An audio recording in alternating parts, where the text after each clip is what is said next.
Welcome to A Celtic State of Mind. I'm Paul John Dykes, and today I'm delighted to be joined by Natasha Meikle, where we'll be speaking to two very special guests in Paul and Martin from Celtic Shared. Welcome to the show, guys. How are you? All good. Thank you for having us on. Thank you. It's an absolute pleasure. Yeah, it's a pleasure to have you. Natasha's obviously been in dialogue with you over the last week or so. We've seen the emergence of this new group, this new movement appearing on social media. It's very interesting during these worrying times, and it would be brilliant to discuss in a wee bit more depth as to what your whole kind of plan is. What is your manifesto going forward? And we are going out live on YouTube, Facebook and on Twitter, so we invite comments and questions from anyone who wants to know more about Celtic Shared. So Natasha, over to you. Great, well thanks guys for coming on. So let's start with the basics. Why don't Martin tell us a bit about Celtic Shared and the idea behind setting up this new initiative? Well, firstly, Celtic Shared, listen, it's still in its infancy, but the idea behind it is essentially to try and unite as many Celtic supporters as we possibly can under the one umbrella to give the fans a kind of louder, more prominent voice within Celtic Park. Right now, there is a number of successful, I should add, fan groups and CSCs and whatnot that operate. But I think, and a few others clearly think, that it would be good if we could all kind of come together and like I say, kind of have a kind of louder voice within Celtic Park and have a bigger say in the way this club is run. Absolutely. Yeah, absolutely, Martin. It's something we've discussed on here numerous times. I know you guys have tuned in before and heard us going on and on and on about fan engagement and our frustrations at the fact that just isn't happening this season. And it's a question we get a lot, is do we feel ignored? And I think the answer is yes. And I don't know if you guys feel the same, but we do feel that for large portions of this season, the fan groups are getting ignored. The feelings of the fans are very clear and they haven't been taken into account, well, up until this week, perhaps. So is that a viewpoint you share, Martin? Is that we do get somewhat ignored by the board, and that's something we need to address? I think it's never been more obvious than this year. Certainly, as far as I can recall, it's never been more obvious that we've been ignored, particularly once the season ticket money's been paid and everybody signed up to their packages and their merchandise and all the rest of it. This season has been a sort of perfect example, but what I would also like to stress is probably that the need for something like this, a movement like this, has probably been evident for as long as I can remember anyway. This clearly, it seems like the perfect time to launch it, but I think I should stress that this is no knee-jerk reaction to one poor season, far from it. Yes, well, absolutely. And a couple of comments we're getting in below are, stronger together and one voice, one club. Paul, is that something you agree with, is that together these fan groups can actually create change if we do all come under the one umbrella and try and advocate for a bigger voice? Is that something that we can only achieve by bringing everyone together and having a focal point to do so? Yeah, absolutely. I think you've sort of hit the nail on the head, and that this season's been disappointing for a number of reasons, particularly the football in the park. It's not panned out as we'd hoped. But I think one of the hardest things to accept for fans is that when supporters could so clearly see the writing on the wall, that when it came to us trying to force change, that really we had sort of limited power, limited ability to ensure that those at the club actually listen to us. And there are lots of organisations out there who, either represent buses or attempt to buy shares, and they all serve their own purpose. But what we want to do is to sort of create a body that can hopefully unite people, but to really try and place some external pressure on the club so that fans have a greater say in the short term, and also hopefully move to a more democratic model in terms of how we're run in the longer term. Absolutely, and that's something we fully support on here as well. And something you both have touched on is this isn't a knee-jerk reaction. We're not having a bad reaction to one poor season. No Celtic supporter, no Celtic group is throwing their toys out the pram because we're not going to win the league this season. It's far deeper than that. And you guys, it's fair to say that you're both involved in the Green Brigade. And that's where this has stemmed from. And the Green Brigade in particular have been very vocal about the board not falling asleep at the wheel. And that's not just been this season, that's been the last year or 2 years, is that the message has been very clear from you guys and the support as a whole, that the only people capable of stopping Celtic winning 10 in a row were Celtic. And that if the board fell asleep at the wheel, this would happen. We've warned this, and you guys in particular have warned about this for years. This isn't a knee-jerk reaction, but now more than ever, it is something that is needed. But I want to bring you on this, Martin. Why in particular now? Why do you think now is the ideal time to launch Celtic Shared and try and push for this greater voice at the club? I just think that the timing has never been more kind of relevant than now. But what I would say is certainly this has been at kind of forefront of our discussions in the background for as long as I can remember, in terms of it being really kind of strongly needed. But I think it's an ideal time because you can kind of almost harness the anger and frustration that we all kind of feel universally and kind of try and turn that into a positive. So this is no sort of sack the board campaign. This is a more kind of positive campaign to try and actually unite everyone and push for positive change within Celtic. This is no, like I say, this is no angry being mob at the front doors of Celtic Park that want to empty the corridors. It's far from it. But I think it's time that we can kind of harness the kind of anger and the energy and turn that into something that we can all kind of benefit from as a club and as a fan base. Yeah, I think that's really important. And Paul, that's something we see on here, isn't it? I mean, as well as I do, about the viewing figures are through the roof because people need an outlet. They do. And I think the big thing, I'm probably the oldest on this page at this moment in time. And I think back to the fan movements of the 1990s. Now, I'm not coming across all Celtic da on the podcast, but basically Celtic were organised. Celtic fans were organised. And the board at that time felt as though they were untouchable. They would never be toppled. They became complacent because they had been on the board. Their families had been on the board for the history of the entire club. So they didn't think that a group of supporters could get together, spread a message, become one voice and actually affect change. But we know that it did happen. And I feel that over the last few months, a sense of pride actually in the fact that Celtic fans are coming together. It's very fractured at times, because the emotions are running so high, it's very fractured at times, certainly online. But Celtic fans are now coming together with a shared kind of vision. As I say, when something appears online and you hear that there might be involvement from groups, let's say, such as the Green Brigade or the Celtic Trust, then I think that adds a bit of weight to any new movement that's happening. But then other people, without knowing too much about it, ask various questions. And I think today is a great opportunity for people like Sean, who's coming in on YouTube, to ask a question. Would that mean the Green Brigade or the Celtic Trust running the club? Is that the end game? Paul and Martin, I'll put that one over to you. We've had quite a few sort of tweets with these sorts of kind of suggestions or accusations that the GB want to run the club. When that's, a million miles from the truth, I've got no desire for us to be the ones kind of sitting in the boardroom and dictating things. What I do think is that, as we've spoke about, and as I'm sure it's been spoke about on this podcast before and any other number of podcasts, is that the fans don't have enough say in how a club is run at the moment. I don't understand how anyone could look at how this season has panned out and conclude anything else. So what we want in the short term is to facilitate kind of better engagement with the supporters. But in the longer term, we do support the concept of fan ownership.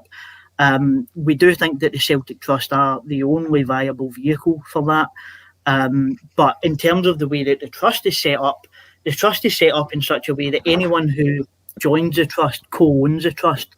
So it's not about the individuals who are in place just now or who hold certain positions within the trust. The Celtic Trust is just a vehicle for the entire support to have more input and hopefully how the club is run if we can get to a stage of having hard power in terms of shares. And as you say as well, it sort of seems like this, monumental task, this massive hill that can't quite be overcome. But things like this have been done before by the Celtic support. We've seen it with Celts for Change.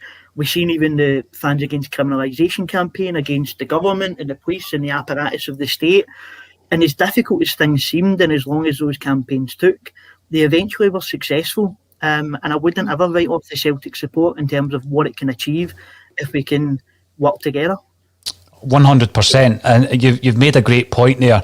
You look at the impact of Celts for Change back in the day, and that was at a time when it was far more difficult to communicate. We didn't have smartphones, internet was not something that the public were using on a daily basis, but they were able to put adverts in newspapers, they were able to print fanzines, and there was a street movement, and it was that street movement that carried the momentum to then, at that time, set up boycotts. And once the attendance at Celtic Park dropped below a certain figure, then the club were in trouble. So the fans were wise to that. And I always feel a great sense of pride in Celtic fans, because I was reading about this movement in 1987. It took 7 further years before the change was effected. But the Celtic fans were way ahead of the curve. We knew exactly what was going on. And these people deserve an immense amount of credit. And I think that this movement also deserves an immense amount of credit. When you look at the current situation that we're in, Paul and Martin, now Natasha said this earlier, you've seen it coming. At what point did you see that the Celtic board had become so complacent that the situation we are currently in was going to materialise? Because we've seen it on the banners, we've seen the warnings, but a lot of people become intoxicated with success and they don't pay attention. I think it's an interesting point about complacency, because one thing that's been aimed at the fans over the course of the last year or this season has been the idea that we're entitled, when really I think true entitlement comes from those who just believed that because we are Celtic, we had a God-given right to continue to win the league without actually doing the work that was required to get us there. And I think that complacency stemmed from the top down within the football club. And I think that it's you can still see it in some of the releases that they've put out this week. In terms of, decisions over banners and things like that, nothing is taken lightly, and I think if fans were inside the stadium, there's a more natural build-up where fans can, have an outlet for the grievance on the terraces, and that's what's happened, time immemorial since Celtic began, and that's how football clubs work. But because of the fact that fans were not in the stadium, there had to be some form of protest, we felt, because I think most fans could see it. There were warning signs in, Copenhagen and Ferencvaros. We then play Rangers and don't register a single shot on goal at home. But then it was getting to a point whereby there were discussions almost game on game, because you were looking at the league title and thinking, we can't afford to lose, any more points up until this point or whatever it may be. And then, we had the embarrassments in Europe. And I think push just came to shove that we and many other supporters could see that, unfortunately, the manager was not going to turn this around. As much as we would want him to, as much as we would love nothing more than to have had Neil Lennon, bring it back and win as a 10, it became really obvious that wasn't going to happen. So I think a decision had to be made to try and put pressure on the club. But where this comes back to the broader point is that no matter what pressure was put on, the club was really able to sort of just shuck it off. They weren't affected by it.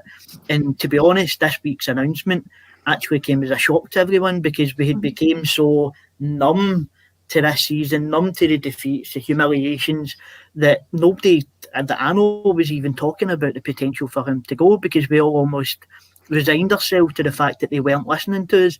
And funnily enough, that's when they decide to act. There's actually Natasha, just on top of what Paul said, there's actually a case to be made for the board actually dug their heels in further. The more the fans voiced their concerns and the more they protested, it was almost as if they said, we'll show you, and went against all kind of everybody else that could see in what was happening. They went against their judgment and hoped that somehow they would be proven right when everybody could see that the way this was going. I think that's right. Yeah, I think you're absolutely spot on, Martin. And something Paul touched on as well is that, the fans wanted this to work more than anything. We weren't protesting because, as we've said before, one season was going bad. the fans would have loved Neil Lennon to be the man to lead us to the 10 in a row, complete the fairy tale of starting it and finishing it. We all wanted that. And we were all willing to give it a certain element of time. We knew every result wasn't going to be perfect. But the warning signs were there very early. Like you've touched on, it could have been after, the Ferencvaros game, the 2-4-1s to Sparta Prague, the first Ross County defeat in the Cup. We all knew what was going on. And if we had been inside the stadium, like you've touched on, Paul, I think the board would maybe have been pushed into taking action earlier. And we saw some fan groups coming together. We saw the protests outside the stadium. We saw then the peaceful protest that the Celtic Trust organised. But like Martin said, the key concern for the fans was then that the board weren't going to bow to that. The last thing they would have wanted to be seen to be doing was the next day then making decisions and giving the fans any sort of inclination that you throw a protest and we'll change for you, because that wasn't what they were going to do. And I think that the concern is that it did make them more and more stubborn. And we then started to come to the realisation that perhaps this was till the end of the season. And what would it take to remove him from his position? And it seemed like nothing. And to be honest, that Ross County defeat just there, I didn't think that would do it, because if the results before hadn't done it, why would this one? So like you guys, I was surprised that the action was eventually taken, albeit too late to salvage the season. So obviously we've touched there on the fact that there is really that disengagement between the fans and the board. The fans aren't happy with the way the board are managing the club and the board aren't bowing to fan pressure. What can you guys help us achieve in the short term that's going to change that? Martin, I'll put that one over to you. I think short term is the short term goal is for kind of greater fan engagement with the club. Now that is kind of quite a loose term, but for how long have we seen stories get leaked to the fans through? We just saw it there 48 hours ago, or not even 48 hours ago, through the Scottish Sun. That shouldn't be happening, and they're totally blind to the fact that the fans don't want that to be happening. They just don't. There's no kind of engagement whatsoever. I don't think anybody just kind of spoke to them about it since it's went through. I mean, how many reports have we seen through the Sun in the last sort of 6 to 8 months? They seem to be getting the scoop on everything. So I think the short term aim is to unite the fan base and have a kind of voice inside Celtic Park to try and influence where we possibly can. We don't want to again stamp our feet and demand a complete turnover and how they operate, but I think a voice and to be sort of heard is the kind of short term aim. Just on that point, Natasha, just as you were asking the question, Tam McKenna asked something very similar. The fans need to unify to force a better dialogue with the board. Their silence has been deafening. During the season we've just had, you would have expected, under normal circumstances, the board to communicate and engage with the fans, but even more so when you consider how difficult it's been for the fan base, for society as a whole, but during the pandemic. Now, I'm going to ask Martin and Paul, how do you think they should have engaged with the fans? Because for me, they had everything at their fingertips. They've got every source of media available to them. They've got a social media team, they've got a digital media team, yet the silence was absolutely deafening. They had an opportunity before games to speak to season ticket holders who had tuned in on the virtual season ticket. Yet, as you say, all we get leaks to the Sun, and we get the propaganda on Celtic TV when Peter Lawwell came out to apologise. So what do you think they could have and should have done? For me, the kind of problem started even before this season began, because what you had at the end of last season was the sort of debate over the refunds, where they really tried their hardest to bury the ability of the supporters amidst a global pandemic and an economic recession from getting their money back from matches that were missed last season. And we met with the club at June or July of last year, alongside 5 of the other sort of main fan organisations. And part of the problem is that you're meeting with the club after these decisions have been made. So they're sort of, they're not canvassing opinion. What they're doing is they're justifying the poor decision that they've made. And that, for me, like you've seen some of the other fan orgs who've met with the club, and there isn't real genuine engagement. There isn't asking for fans' opinions. It's just, this is what we've done and why. And for me, there are still decisions to be made. I think that you could probably divide the two biggest issues down the middle. There's the football side, the fact that a club clearly needs to be, revolutionised to come up to the kind of modern standards of a club of our size in terms of our recruitment, or coaching, or youth facility, whatever it might be. But also the other factor of that is fan engagement.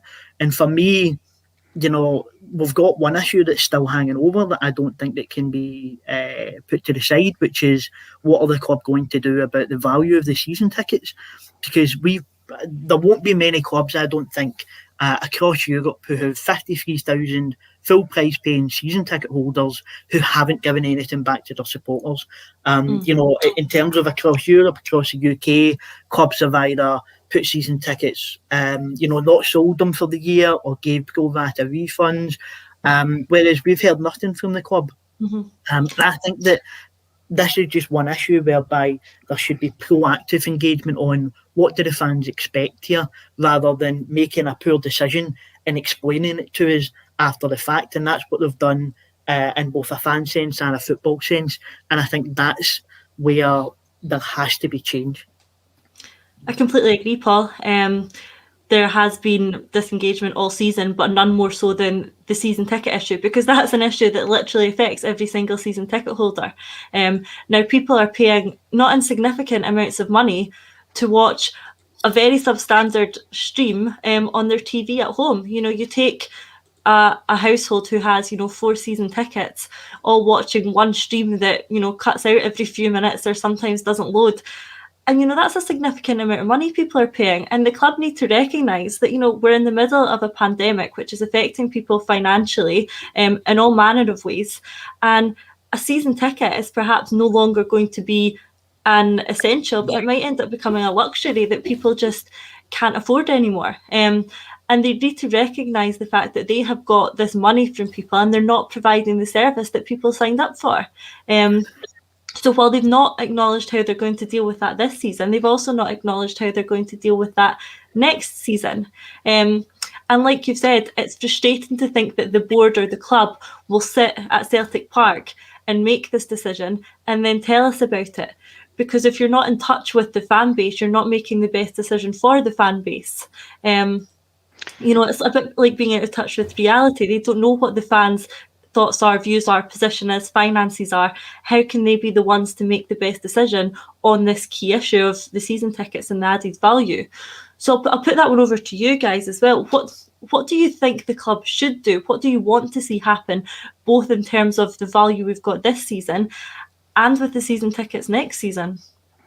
I think that it's, what I think is an important point to make. So the added value statement came out of that meeting that the club had with us and the other main fan organisations, and the club put out the statement, I think it was the next day or the day after, about added value. But what was discussed in the meeting wasn't added value, it was equal value.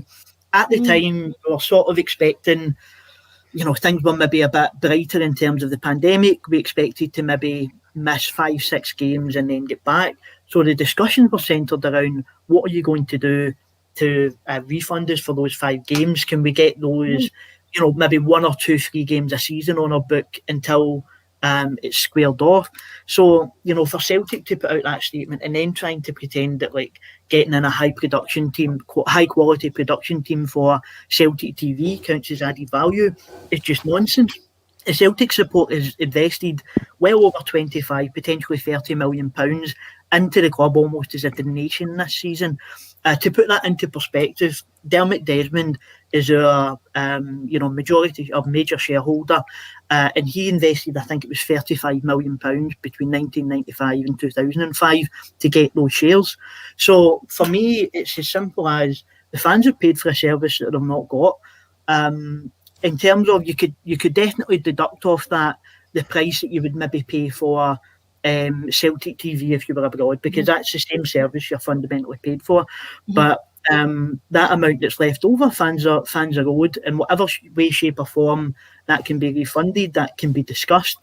But I don't think that the club can just say, oh well, you're getting 10-15% off next season and we'll call it quits. That just doesn't cut it. And for me, it comes back to there has to be a discussion with fans about the decision before it's made. What do fans expect before it's made, rather than them. So if the club do come out and say that, so if the club come out next season and say there's a 10% reduction, 15%, 20% reduction, what impact do you think that's going to have on the fan base? Because I know from my own social media feeds, from the Twitter posts that we do here, that there's a lot of fans unsure about renewing anyway. A lot of fans said that they certainly wouldn't renew if the current management team was in place. And a lot of fans said that their renewal decision is going to be based on who we bring in to be the new manager and whether that's a sign of the board's ambitions matching the fans' ambitions.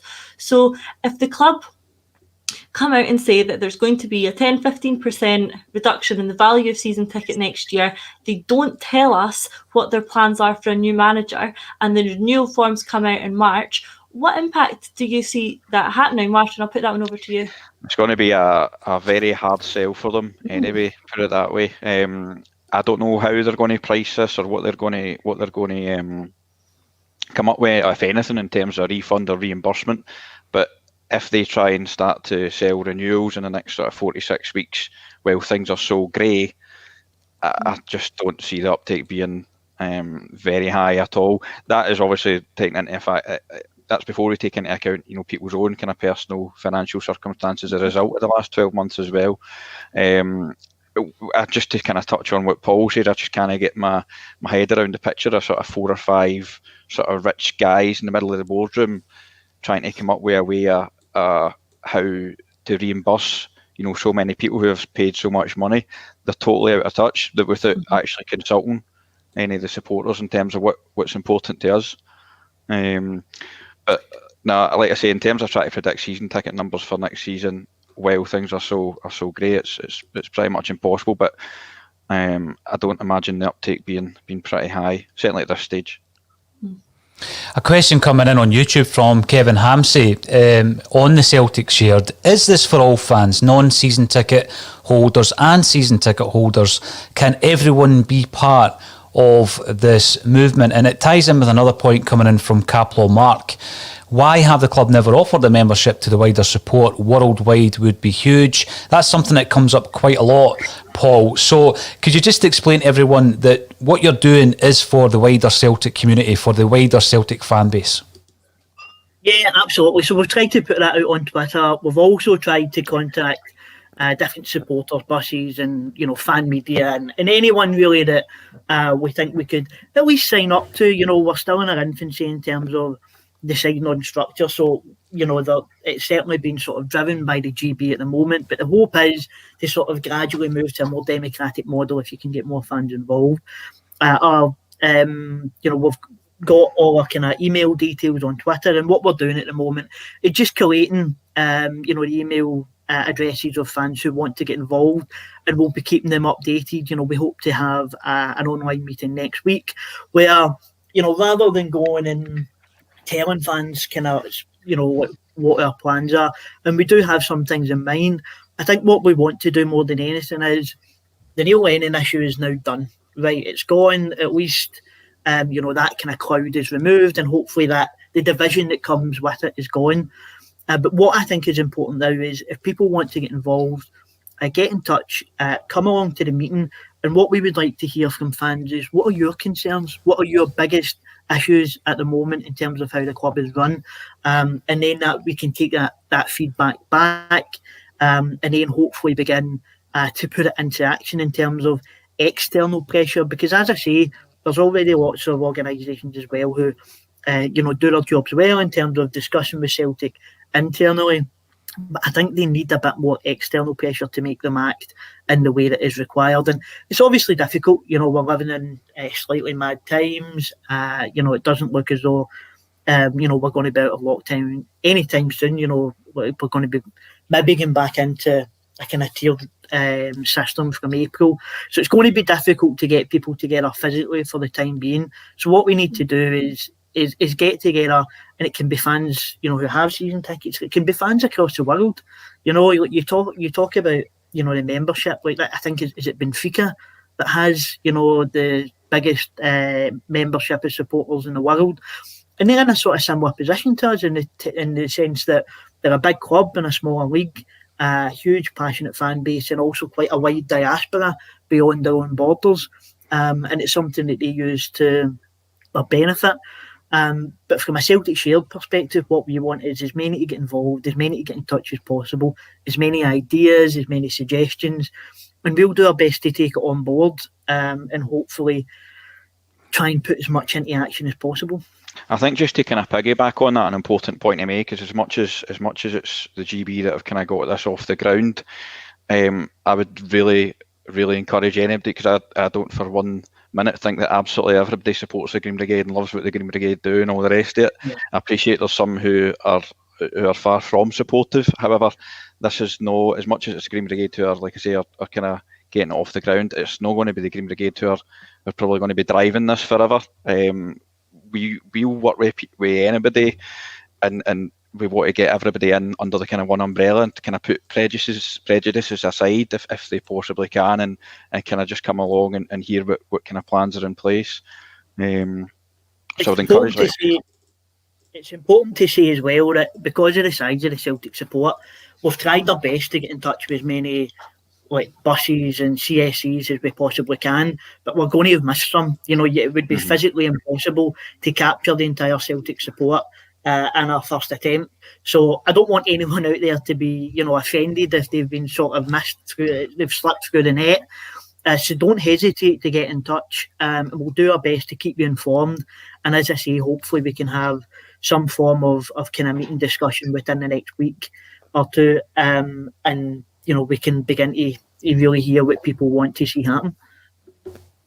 Absolutely. And no, guys, this does sound really excellent. And I think the point of all the fans coming under the one umbrella is going to be so important if we're to make our voice heard. And just to confirm again, which is a point that we've had coming a couple of times, this isn't a solely Green Brigade initiative. This is an initiative started by the Green Brigade for the full of the Celtic support. It doesn't matter if you're based in Scotland, Ireland, Europe, the rest of the world, whether you have a season ticket or not, everybody has the opportunity to get involved with this, which is something that's quite unique and quite important, and it sets this initiative apart. And one thing that I think can actually achieve success is taking this wide range of views. The more diverse a group you have together, the bit more beneficial that'll be to what we can achieve. And the one thing that you've touched on, Paul, is that gathering the views of the Celtic support is a very difficult thing to do. I mean, we know it on here ourselves. I'm on here on a Tuesday with Paul and Lawrence. The three of us don't always agree. Paul and Lawrence are always disagreeing, and that's just between three of us. So, trying to take on board the views of not only, the 50-odd thousand season ticket holders, but the wider Celtic group is a very difficult issue. So that's going to be a challenge for you guys and for Celtic Shared to overcome. What are your thoughts on that? How are you going to gather all these wide-ranging views from a whole range of fan bases? How are you going to amalgamate that, take that together and use it to go together as one voice? What are your thoughts on that? What I would say is that, you're right that there is a sort of fracture within the support and a lot of disagreement, and that's totally natural. What I would hope that people can either agree on or be convinced on is that the fans should have a greater say in how our club is run. I think that's something that should be able to unite the supporters. And if that means us having, and that's part of what this campaign is, it's a sort of hearts and mind campaign to sell that to people. It's not about the GB, it's not about the Celtic Trust, it's not about me, Martin, any other individuals. It's about having a vehicle and an opportunity for all supporters of all backgrounds and of all different opinions to have more of a say in how our club is running. It hopefully mean that when there is consensus, for example, like there was this season, over, for example, the manager's position, or there was at least broad consensus. I think the vast majority, come November, December, realised that he had to be removed, that voice, when something is so overwhelming, it can't be ignored. So for me, it's not about, whether or not you agree on the GB's, political stance on Palestine, or if you agree with, things we've done in the past or what other organisations do or have done. It's about a voice for the fans. And I think that is something that if people aren't united on now, I think they can be sold on it. And I think that's the basis of this campaign. One thing coming in from one of our regular contributors, Jungle Lion, welcome back, and he goes on to say, do the lads think the more protests, the more stubborn the board becomes? Now, it's something you've already touched on, but the reason I'm bringing it up is, as you say, in a matter of weeks, the boards are going to try and devise some kind of marketing ploy, some kind of charm offensive to get us all back on board for next season after this disastrous season that we've just endured.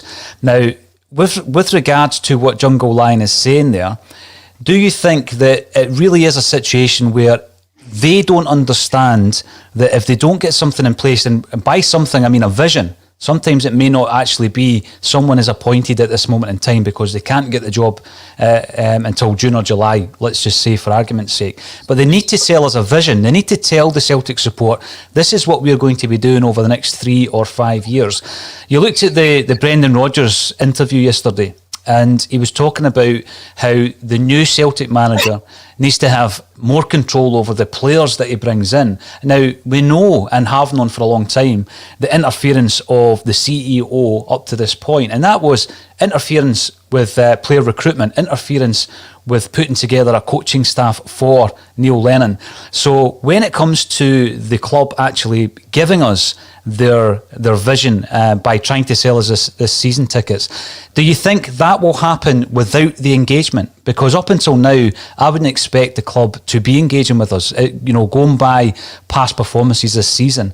However, if they don't, one of the comments that came in earlier on the broadcast was that, are we looking at a Celtic Park around about the Ronnie Dyla time where the top tier is closed? Are you expecting any kind of engagement before the season ticket renewals come out, Paul and Martin?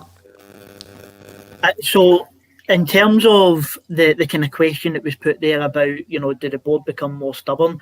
It's obviously difficult to kind of make a judgment on that, but I do think that there's definitely evidence that Dermot Desmond, A, has far too much power for one individual, and B, can be quite vindictive and has potentially dug his heels in at points to sort of spite the support. In terms of the board, obviously we're going to have a new chief executive. I think there's definitely a discussion to be had about the role of the non-executive directors. I think that they've been, they've been in their positions for far too long. I think that there's been a culture of conformity within our club, within our board, sorry. In terms of how that goes forward, I'm not too sure in terms of how the new CEO will approach things. I do think that trying to get proper engagement is going to be difficult. I think that's why we have to use what leverage we can. I think it's why we have to apply both internal and external pressure to try and force the club more towards our way of thinking on, the most prominent issues. But I also think that in the longer term, the only way to really prevent these types of things continually happening is by ensuring that fans have hard power in terms of how the club is run, and that would be in the longer term moving to a fan ownership model, because otherwise you're going to have a figure like Dermot Desmond who is unfortunately able to call the shots. The point you made before, for me, basically lays it out in black and white. You've got someone who calls the shots at the moment because they've invested £35 million over a 10-year period, yet the fans are contributing almost as much year on year in season tickets. So why don't we have that voice? It's as simple as that for me. Some of the questions coming in are, obviously the Celtic Trust have been trying to gather as much momentum as possible in relation to gathering up the shares so that we have more of an influence. At what stage do you think that would be possible? How many shares would we need to gather as a fan base before we had any kind of voice, any kind of say in how things are at Celtic? Well, I think it's interesting, that point about, the fans put in, maybe 25 to 30 million. In this season, that was a donation. Had we pulled that money and invested it in the club, I don't think the season would have went the way that it did, because we would have had more of a say. I do think that, in terms of shares, there's sort of two issues. So there's one issue of trying to, accumulate shares, and that's, the Celtic Trust thing, and we fully support them on that endeavour. And the other thing is trying to consolidate the shares that are already out there. There's already, a reasonable percentage of shares that are owned by fans, that, bought them in the 90s as part of the share issue then, or maybe they share an issue for Lennoxtown, and they're sort of framed on the wall, and they've moved home a couple of times and they don't really know what it is, and they lose their voting power. What happens when like that becomes a bigger problem is it consolidates the power with those who do have a higher amount of the votes, because if less people are voting, their votes count for more, and that's part of the reason we've ended up in this issue. So I think that there are two issues. I think that the Celtic Trust are going to try and push to consolidate as many votes out there as possible, but in terms of buying up shares, it is something that has to be considered. And I think even if you get to having a block of 10-20%, which is very doable with the shares that are already out there, then you can't just be ignored, you can't just be batted away. Dermot Desmond doesn't have over 50% of the shares, but he is by far and away the sort of a figure that is deemed to own the club. And then the second, biggest shareholder is a, private equity firm in Lindsell Train, with really not much emotional attachment at all. So for me, we shouldn't have, billionaire investors who have more of a say in how the club is run than the fans who continually fund us year on year.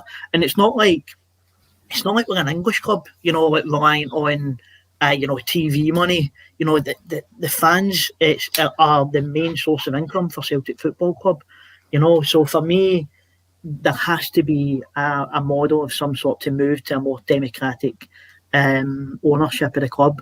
And I think that buying shares and consolidating shares is, in the long term, the only way that can be done. I think that's absolutely right, Paul. And I've had a lot of messages come in since we've posted about Celtic Shared on our page, who are saying, this sounds great. I want a say in the club. I want to contribute. I want to move towards fan ownership. I want to get involved with shares. I want a voice. What's the best way of them doing that? If I was a fan sitting at home listening to this thinking, that all sounds absolutely great, get me involved. How do I get shares? How do I get a voice? What do they do? What's the first step? One thing is we can't give advice on buying shares, because you need to be kind of legally certified to do that. But you can certainly join the Celtic Trust, and if you do, you would automatically own shares as part of your ownership of the trust, and therefore the trust's assets. But you also would then have a democratic say in how the trust is run. And people can be nominated to the committee or nominated to certain positions, so you would automatically have a say in that. As I say, we can't legally give any sort of advice on people going out and buying shares, but I do think that there is a discussion to be had about how can people more easily and more accessibly have that option, and hopefully I'm sure the Celtic Trust will have plans in that regard, and we'll maybe hear from them in the coming weeks. Yeah, I look forward to that. Obviously, the Celtic Trust are separate to Celtic Shared. They're dealing with the share side of things, but you guys work closely together. Talk to me a bit about your relationship with them, how you're different, but how coming together under one umbrella, the two different groups can actually work really well together and complement each other. Because I know a lot of fans out there have already signed up to the Celtic Trust, they've already used them for buying shares, and now they're hearing about Celtic Shared and they're thinking, oh, well, this is an initiative I want to get involved in. Talk to me about the relationship between these two groups. I think it's I think it's important just to stress again that this is more than just kind of the Green Brigade and the Celtic Trust. As much as the Celtic Trust have endorsed this already, the Celtic Trust are like a kind of legal entity, and it makes it very difficult for them to kind of act swiftly in the face of kind of changing circumstances, whatever, because they have to work within the parameters of the organisation that they already, quite rightly so, have already got set out. Celtic Shared kind of takes that away, and as much as the Green Brigade and the Trust and whoever else wants to join us, and we've already got some kind of signed up members and organisations, it kind of allows the flexibility for us and the Trust and anybody else to kind of work outside the kind of constitutional parameters, if you like, the Celtic Trust have to adhere to. Yeah, absolutely. That sounds great. One thing, Natasha, there's a few people coming in asking about the identity of the two speakers, Paul and Martin. So I thought I'd throw this one in from Tony. It's actually Kieran Tierney we're talking to, and that's why he's not showing his face. You're absolutely right. You're spot on, Tony. But obviously, with regards to everything that's been spoken about, one of the interesting things you said earlier on, Paul, was that there was this kind of resignation that Neil Lennon was going to be in charge. We had seen the protests, we had seen the banners, we had heard all the dialogue on podcasts like this one. Yet, they feed a story to the Sun one night and then they give us the official announcement the following day. We're looking ahead. We know who's going to be the CEO next season and beyond. What about in terms of the management team? Are we going to be waiting on the announcement, do you think, of a director of football? Is that something that, was more or less confirmed yesterday? And if so, what would we be expecting as Celtic fans as the manager? Do you have anybody in mind or any kind of level of manager in mind yourselves? I don't know if it's we've certainly not had discussions about whether or not we think Pep Guardiola would come over to Glasgow to try and get things back on track. But I think personally, I'm not really speaking on behalf of Celtic Share, but I think personally, like a director of football model is badly needed. And you kind of touched on it yourself a little bit earlier. One of the main problems in terms of how the football has been run is that Peter Lawwell has been acting as a de facto director of football for at least the past 5-6 probably years, probably longer than that. So I think we need a whole restructuring in terms of recruitment. Recruitment's been really poor. In terms of our youth department, we've been hemorrhaging young talented footballers, which is a massive concern. Our analytics, sports science, a lot of the kind of professional aspects of the club that, like Malodom, Brendan Rodgers brought to the club, a lot of that seems, from my perspective, to have kind of slid to the point that, it's one of the big factors, I think, in the season going the way that it has. In terms of a manager, I think what the support want to see more than anything is just a bit of ambition. They don't want to see someone like, Paul Lambert or Roy Keane just given the job because they happen to play for us or have an affiliation for us. You want to see someone brought in for their expertise, for their experience and the qualities that they might bring to developing not just the team for the next season, but hopefully revitalising the club. And I think that the fans should, I'm not expecting the fans to be brought around the table and to be asked, who do you want? And we have a poll on Twitter and whoever wins it is to be offered the job. But I do think that fans should be kept abreast of what the club's plans are. They've failed terribly in that, in terms of their communications. It was getting laughable at one point when it's just, Twitter happy birthday messages getting piped out, 5 a day on the Twitter. They've failed really drastically on that. And for me, they have to communicate. If they're saying that we're going to get a director of football, great, I'm all aboard for that. But they have to continue to communicate where they are at each step. And it can't just be a point of, we get to the end of the season, qualifiers are nearly upon us, they've not got, anyone kind of over the line and they panic and bring in a perceived safe pair of hands that just sets us back forward. Aye, and it's just another kind of stopgap. What kind of stuck out for me was in the results of the review, if that's what you want to call it, when Ian Banky released his statement about 2 weeks ago. I think he alluded to us and has been a kind of top European organisation, when actually the way we've acted has been anything but. Everything's so reactive, it's kind of constantly firefighting. There doesn't seem to be any kind of planning or preparation in place.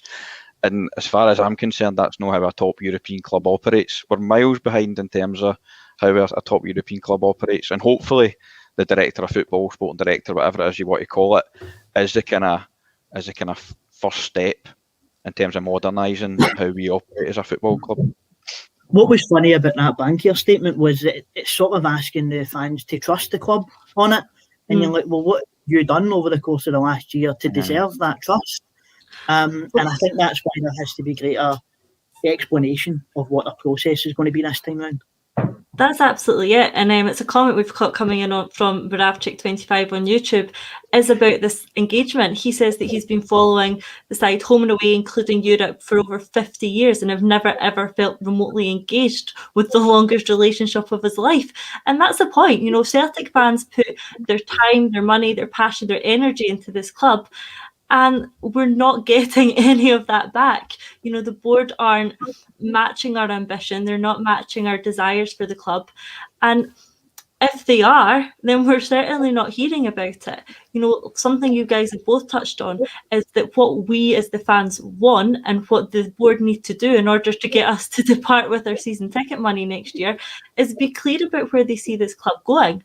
Are we going to be a club who are challenging for first and it being a tight race in Scotland every year, or do they want to get us back to where we used to be in terms of competing properly in Europe, making the group stages of the Champions League every year, occasionally getting to the last 16, maybe 2 out of every 3 seasons or less, but at least being up there and challenging that. And if that's where they see us going as a club, then they need to appoint the right manager to get us there, and that's not someone maybe like a Jack Ross. It's someone like you guys have touched on. Maybe it's going to a more modernised model of a director of football who's not Peter Lawwell, with a good coaching setup underneath him and being that, leading European club that for some reason the club think we are, but we're not acting like.